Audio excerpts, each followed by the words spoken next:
आखिर में अब अयूब तनोली साहब से गुजारिश करूंगा कि 1 मिनट के लिए बात करें। अयूब तनोली साहब। औज़ुबिल्लाहिमिनश्शैतानिर्रजीम।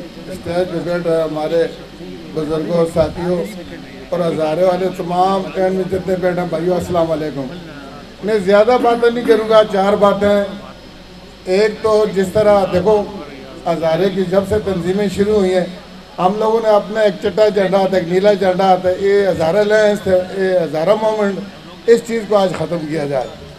हम लोग सिर्फ मेरे जहन के मुताबिक, ये मेरी एक राय है, कुछ मसलत नहीं है, मैं तो कहता हूँ ये बाबा हज़ारा अलायंस बनाया जाए। हैदर ज़मान बाबा हज़ारा वाला उसके नाम से अलायंस बनाया जाए।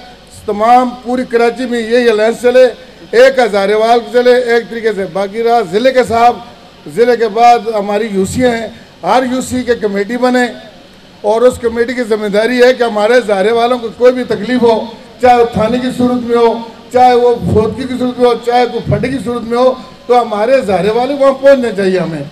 उसकी वजह ये कि भाई हम बात करके चले जाते हैं, उसके बाद हम लोग नज़र भी नहीं आते हैं। इसको फाल करो भाई, ज़िले के हिसाब से, फिर अपना यूसी के हिसाब से। तो हमारी ये सिर्फ राय है। आगे भाई तमाम भाइयों को अस्सलाम वालेकुम। बहुत शुक्रिया।